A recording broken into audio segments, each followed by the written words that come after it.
দুর্গাকে কাছে পেয়ে কান্নায় ভেঙে পড়ল স্বয়ম্ভু। হ্যাঁ বন্ধুরা, এমনটাই দেখা যাবে। বিস্তারিত জানতে ভিডিওটিতে লাইক দিয়ে চ্যানেলটি সাবস্ক্রাইব করে দেখতে থাকুন। গল্পের শুরুতেই দেখা যায় কাকন নাচতে থাকে, আর সেটা দাঁড়িয়ে দাঁড়িয়ে সানবীর সবটা দেখতে থাকে। অন্যদিকে দেখা যাবে স্বয়ম্ভু আশ্রমে চলে যায়। একটি বাচ্চা দেখতে পেয়ে কালবাস মামাকে গিয়ে বলতে থাকে, মাস্টারমশাই কারা যেন আশ্রমে আসছে, অনেক লোকজন। আর যা শুনে চমকে যায় মাস্টারমশাই। তারপর ভাবতে থাকে যে হয়তোবা স্বয়ম্ভু এসেছে। এরপর দুর্গাকে ডাকতে থাকে, আর দুর্গা আসলে তখন বলতে থাকে, এক্ষুনি তুই এখান থেকে বেরিয়ে যা। দুর্গা বলে, কেন যাব, কেন যাব?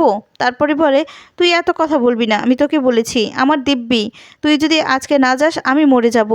আরও অনেক কথা বললে তখন দুর্গা ভয় পেয়ে যায়। দুর্গা বাধ্য হয় সেখান থেকে লুকাতে। তারপরে চলে এসেছে স্বয়ম্ভু, আর স্বয়ম্ভু তখন জিজ্ঞেস করতে থাকে সেই মেয়েটির কথা, কিন্তু কালবাউস মামা কিছুতেই বলতে চায় না। এরপর আশ্রমের আশেপাশে সব দিকে পাঠিয়ে দেয় ডিপার্টমেন্টের লোক খোঁজার জন্য, আর তারা খুঁজেও কিছু পায় না। তারপরে এদিকে দেখা যাবে দুর্গা আড়াল থেকে স্বয়ম্ভুকে দেখতে পায়, আর তখন বলতে থাকে, এটাই তো সেই ডিপার্টমেন্টের লোক, কেন আমাকে খুঁজছে, আর কেনই বা দাদু আমাকে সামনে যেতে দিচ্ছে না, কিছুই বুঝতে পারছে না। এ কথা বলে বাহিরে বেরিয়ে যায়, আর বাহিরে গিয়ে কালবাউস মামার কথাগুলোই ভাবতে থাকে। বলেছে সে যদি এখান থেকে না যায় তাহলে সে মরে যাবে। তাই দুর্গা আশ্রম থেকে বেরিয়ে রাস্তায় বেরিয়ে যায়। এদিকে দেখা যাবে সানবীরের কাছে একটা ফোন আসে, আর তখন সানবীর বলতে থাকে, হ্যাঁ এক্ষুনি আমরা বেরিয়ে যাব, কারণ কাকনের রিহার্সাল আছে তো। হ্যাঁ ও সবটা করে নিয়েছে, এক্ষুনি বেরিয়ে যাব। এরপর কাকনকে বলতে থাকি, তোমার মাকে ফোন করে সবটা জানিয়ে দাও, হ্যাঁ আমাদেরকে এক্ষুনি বেরোতে হবে। এই বলে সানবীর কাকনকে নিয়ে বেরিয়ে যায়। স্বয়ম্ভু কালবাউস মামাকে বলতে থাকে, পৃথা মুখার্জি বাড়ির মেয়ের সাথে যে মেয়েটি ঝামেলা হয়েছিল তাকে ডেকে দাও, তার সাথে কথা আছে। তখন বলে, কেন? মুখার্জি বাড়ির মেয়ে, মুখার্জি বাড়ির মেয়ে বলে তুমি তার পক্ষ নেই, পক্ষপাতিতা করছো? আর তখন স্বয়ম্ভু বলে, কালবাউস মামা তুমি খুব ভালো করেই জানো আমি কোনো পক্ষপাতিতা করি না, আমি ডিপার্টমেন্টের লোক, তাই যেটা ভালো সেদিকে আমি চেষ্টা করি সত্যিটা বের করার জন্য, এটাই আমার কাজ। কালবাউস মামা বলতে থাকে, ওই মেয়েটিকে নিয়ে তুমি জেরা করবে, তাকে হ্যারেস করবে, তাই না? কৌশিকী, রাজনাথ। আর তখন স্বয়ম্ভু রেগে গিয়ে বলতে থাকে, প্লিজ প্লিজ তুমি বর্দির সম্পর্কে কোনো কথা বলবে না। স্বয়ম্ভু বলে, ওই মেয়েটাকে শুধু আমি জিজ্ঞেস করব, আর জিজ্ঞাসাবাদ করে কে অন্যায় করেছে কে অন্যায় করেনি তাকে শাস্তি দেব। আর তারপরে বলতে থাকে, ওই পৃথা মুখার্জিকে তুমি কোনোদিনও শাস্তি দিতে পারবে না স্বয়ম্ভু। বৌদিহি মুখার্জি পারমিশন নাও, রাজনাথ মুখার্জির পারমিশন নাও, কৌশিকী মুখার্জির পারমিশন নাও, তাহলে মেয়েটিকে আমি তোমার সামনে নিয়ে আসবো, অন্যথায় আনবো না। স্বয়ম্ভু বলে, তুমি আইনের কাজে বাধা দিচ্ছ, এরপর যদি থানায় ডায়েরি পড়ে তখন কিন্তু ওই মেয়েটি বিপদে পড়ে যাবে। ঝামেলা করছিল, মারামারি হয়েছে, তাই এই বিষয়টাকে তো ফেলনা হিসেবে ফেলে দেওয়া যায় না। স্বয়ম্ভু বলে, যে অন্যায় করেছে তাকে তো শাস্তি পেতেই হবে, যদি আমাদের বাড়ির মেয়ে হয় সেও শাস্তি পাবে। আর তখন কালবাউস মামা বলতে থাকে, কে কে তোমাকে মানে? ওই বাড়িতে এখনো তো তুমি পড়ে আছো, সবার ঘৃণা লাঞ্ছনা এই সমস্ত সহ্য করে। সবাই কি তোমাকে মেনে নিয়েছে? আজও তোমাকে কেউ মেনে নেয়নি, কারণ তোমার শরীরে উর্মিলা মুখার্জির রক্ত আছে, রক্ত বয়েছে, তুমি আশ্রমে বড় হয়েছো, তাই তোমাকে কেউ মেনে নিতে পারেনি। তুমি একটা অনাথের মতো থাকো, ওটা তোমার শরীরে পড়ে গেছে, যাও তুমি এখান থেকে যাও। স্বয়ম্ভু বলে, কালবাউস মামা? আর তখন বলে, হ্যাঁ তুমি এখান থেকে যাও, কিছুদিন বাদেই তো তুমি কোটিপতি হতে যাচ্ছ, তুমি মুখার্জি বাড়ির ছেলে, তুমি কোটি কোটি টাকার মালিক, চলে যাও এখান থেকে। স্বয়ম্ভু বলে, এটাই তোমার শেষ কথা, তার মানে তুমি দেখা করাবে না ওই মেয়েটির সাথে? এরপর বলে, হ্যাঁ। এরপর স্বয়ম্ভুর সাথে আরো অনেক কথা বলে সেখান থেকে স্বয়ম্ভু চলে যাবে। এদিকে দেখা যাবে দুর্গা একটা দোকানে গিয়ে বলতে থাকে, একটা চা দিন তো। আর তারপরে এদিকে দেখা যাবে কাকন সানবীরকে নিয়ে বের হয়, আর তখন জ্যামে আটকে বসে থাকে। এরপরে একটি লোক, অন্ধ লোক, রাস্তা পার হতে পারে না, কাকন দেখতে পেয়ে গাড়ি থেকে নেমে যেতে থাকে। এদিকে জগদ্ধাত্রীর মেয়ে দুর্গাও যেতে থাকে, আর দুর্গার আগেই পৌঁছে যায় কাকন সেই লোকটাকে রাস্তাটা পার করে দিতে থাকে। এটা দেখার পর দুর্গা খুব খুশি হয়ে যায়। আর তারপরই এই লোকটাকে পার করে যখন নিজেই আসতে থাকে, ঠিক তখনই একটা গাড়ি এসে কাকনকে কেড়ে দিতে গেলে ঠিক তখন দুর্গা কাকনকে বাঁচিয়ে নেয়। আর দুর্গা কাকনকে বাঁচিয়ে দুর্গা পিছন থেকে ফিরে দেখতে পায় যে স্বয়ম্ভু মুখার্জি মানে ডিপার্টমেন্টের গাড়িটা আসছে। এটা দেখে দুর্গা সেখান থেকে পালিয়ে আড়ালে চলে যায়। এরপর কাকনকে সানবীর আর সবাই ধরে নেয়। তারপরে স্বয়ম্ভু চলে আসে।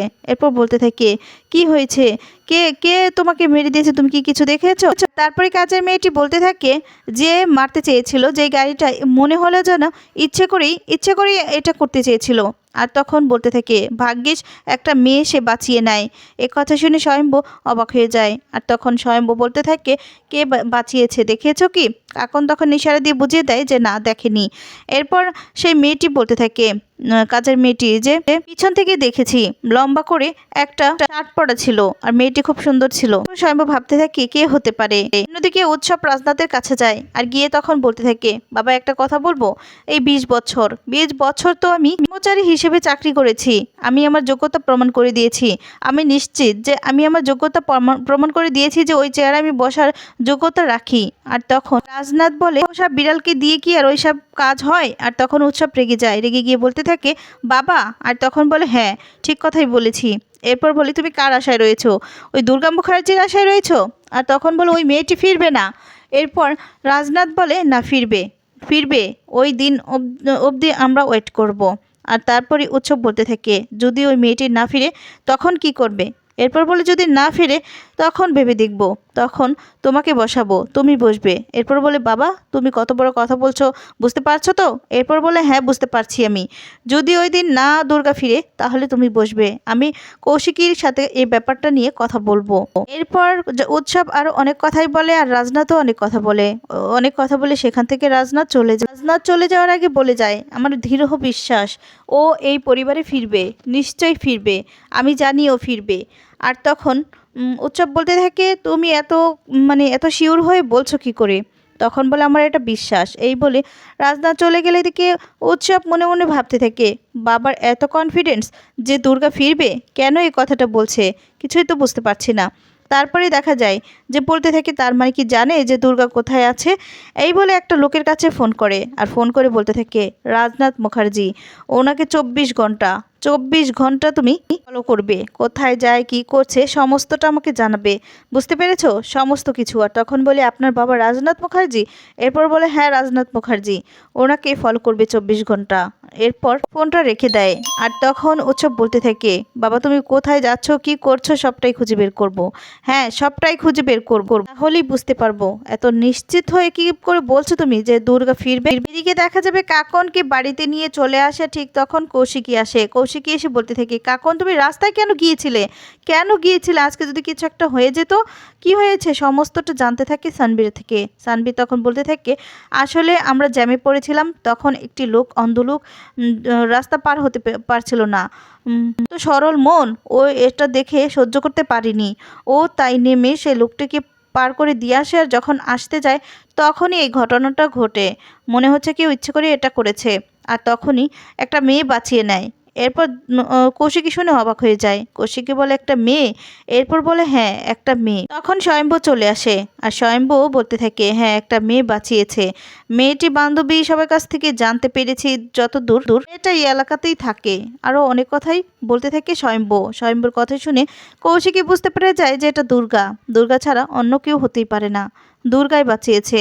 কৌশিকী অবাক হয়ে কাকনের দিকে তাকিয়ে থাকে। বন্ধুরা এরপর যদি স্বয়ম্ভু খুঁজতে খুঁজতে বের করে ফেলে দুর্গাকে, আর স্বয়ম্ভুকে জড়িয়ে ধরে কাঁদতে থাকে দুর্গা, স্বয়ম্ভু কাঁদতে থাকে। এমনটাই যদি হয় তোমাদের কেমন লাগবে?